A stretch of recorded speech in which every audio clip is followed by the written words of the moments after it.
हमने जब चीन से कुछ हमारा लड़ाई होनी है तो वो भारत पहले ही प्रिपेयर्ड है। भारत अकेला लड़ेगा, भारत पहले भी जानता है कि एक तरफ तो हमने देख लिया कि यूरोप जो है वो साइलेंट है, यूक्रेन को डिफेंड नहीं कर सका।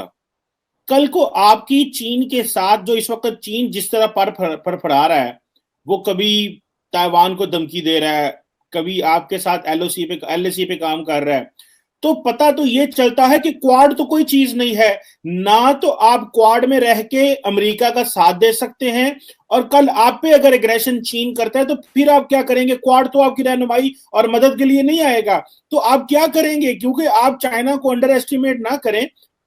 चाइना इस वक्त जो पोजीशन ले रहा है उसमें, और खास करके रिसेंटली चाइना ने जो आपके साथ मामलात खराब हुए हैं उसमें क्वाड भी किसी काम का नहीं रहा, और अमेरिका की मदद भी आपको नहीं आएगी अगर चाइना एग्रेशन शो करता है।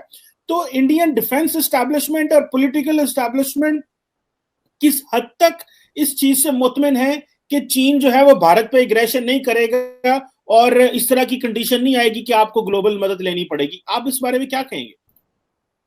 हाँ बिल्कुल, देखो कमल, इसमें कोई शक नहीं। ये एक जो अभी लड़ाई चली हुई है रूस और यूक्रेन के बीच में, एक ये इसके बाद वर्ल्ड ऑर्डर बिल्कुल चेंज हो जाएगा, इसमें कोई शक और सवाल नहीं। रूस और चीन जो है वो बहुत नजदीक आएंगे। रूस जो है वो डिपेंडेंट हो जाएगा चीन पे ज्यादा, क्योंकि ऑयल और गैस जो कि वो बेचता था यूरोप में, अब वो शायद नहीं जाएगी, वो चीन के अंदर बेचेगा, और इसी प्रकार से अपना मिलिट्री हार्डवेयर। तो इसका मतलब क्या होगा कि जो चीन है उस पर डिपेंडेंसी ज्यादा होगी रूस की। इनके रिलेशन बहुत अच्छे हो जाएंगे, और ये दोनों के दोनों देश क्योंकि ये इकट्ठे रहेंगे, इसमें कोई शक नहीं। और आने वाले समय में मुझे लगता है चीन और रूस का गठबंधन जो है वो और स्ट्रांग होगा।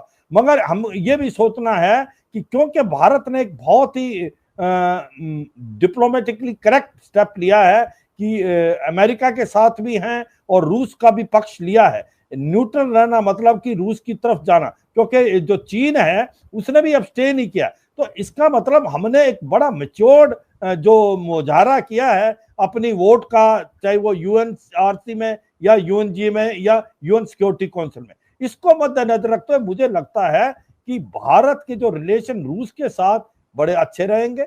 और मैं ये समझता हूं कि जो आपने नेक्स्ट पॉइंट बताया, मैं उसको अभी क्लेरिफाई करता हूं कि अगर मान लो कि चीन एग्रेसिव हो जाता है तो फिर आप क्या करेंगे?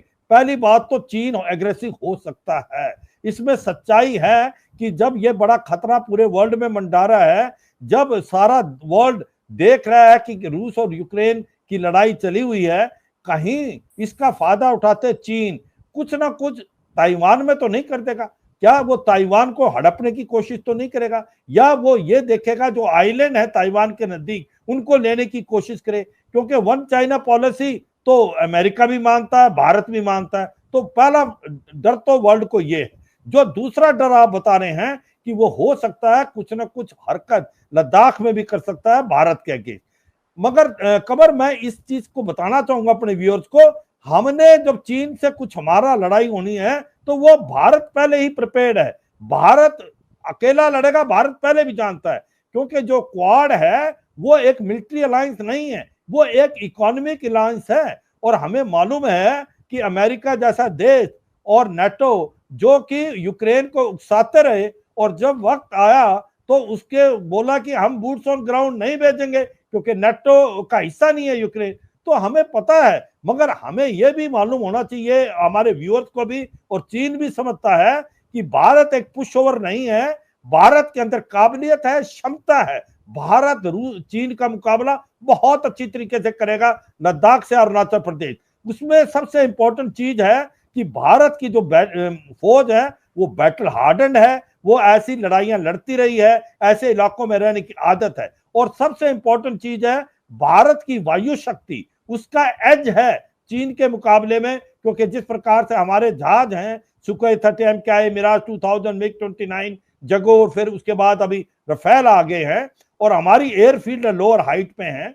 और तीसरा जो सबसे इंपॉर्टेंट चीज है भारत की नेवी। भारत की नेवी की अंदर इतनी काबिलियत और क्षमता है, हमारे अभी 2 एयरक्राफ्ट कैरियर हो जाएंगे, हम मलक्का स्टेट को ब्लॉक कर सकते हैं। वो चीन भली बात ही समझता है, और अगर वो हो जाता है तो उसके बाद 50 से 60 दिन से ज्यादा का ऑयल नहीं है। तो मुझे लगता है कि ऐसी गलती चीन नहीं करेगा, और हमें सब पता है हमने चीन के साथ खुद लड़ाई लड़नी है, चाहे वो यूक्रेन से पहले या बाद में। हमारा हम नहीं समझ रहे कि अमेरिका कहीं आएगा हमारी मदद करने, तो वो मदद तो ना पहले थी ना अब है।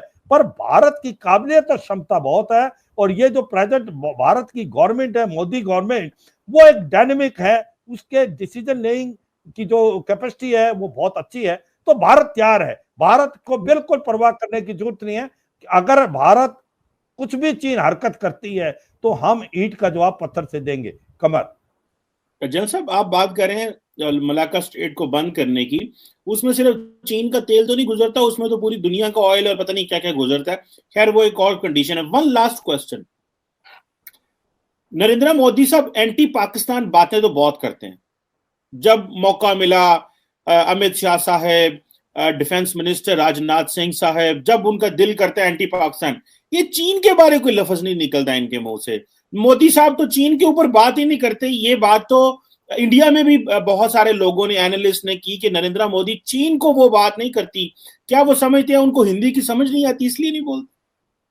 देखो ऐसा है कमर, जोक सपाट, आप जो बात कर रहे हैं, पहली बात तो भारत जो पाकिस्तान के बारे में कहता है, भारत कभी पाकिस्तान के बारे में गलत नहीं बोलता, बोलता सच्चाई है कि भारत चाहता है कि पाकिस्तान भी आगे बढ़े, पर एक है कंडीशन कि भारत आतंकवाद जो है आता है पाकिस्तान से, पाकिस्तान उसको बंद करे।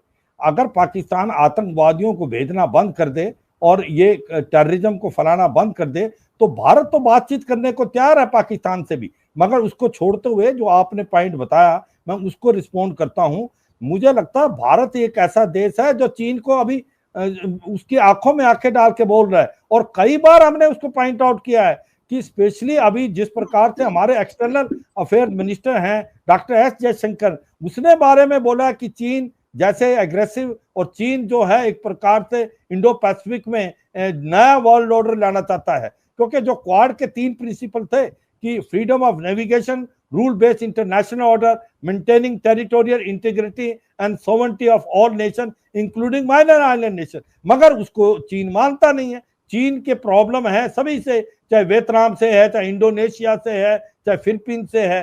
तो ऐसे में भारत एक ऐसा देश है, मुझे लगता है कि कई बार उन्होंने अभी तो बताया है कि मैं मानता हूं पहले इतना नहीं बोलता था, मगर भारत खुल के चीन के बारे में बोलता है। और इस प्रकार से जब रूस ने साथ दिया था चीन का, स्पेशली क्वाड में, उसने बोला था ये एक एशियन नेटो है, तो मुझे लगता है भारत ऐसा देश नहीं है कि चीन के बारे में, अगर चीन कुछ करता है गलत तो भारत के अंदर काबिलियत और क्षमता है। ये अमेरिका भी जानता है, ये वर्ल्ड जानता है। अगर कोई देश मुकाबला कर सकता है चीन का एशिया में तो वो भारत है, और मुझे लगता है भारत खुल के आया है, ऐसा नहीं है। मगर भारत का ट्रेड भी बहुत है चीन से, ऐसा नहीं मैं कह रहा, उस ट्रेड में फर्क पड़ेगा। तो आपका 122 बिलियन डॉलर का ट्रेड हो, वहां पर आपके संबंध इतने खराब होंगे, मगर वो हुए, उसके ऊपर हमने रिस्ट्रिक्शनें लगाई हैं, उस पर अभी हमें डायरेक्ट इन्वेस्टमेंट बंद किया है, मुझे लगता है उसका आगे इंपैक्ट होगा। बट जो आपका पॉइंट था कमर, मुझे लगता है कि भारत, चीन अगर कुछ भी करता है, अगर ऐसी चीज करता है जो भारत के इंटरेस्ट के अगेंस्ट है, मुझे लगता है भारत खुल के आया है चीन के अगेंस्ट। और सब सारा वर्ल्ड ये जानता है कि अगर कोई मुकाबला कर सकता है चीन का एशिया में तो वो भारत है, और भारत इसके लिए तैयार है। और मुझे लगता है कि अगर चीन कोई भी हिकामत करेगा, जबकि यूक्रेन के अंदर और रूस का ये चला हुआ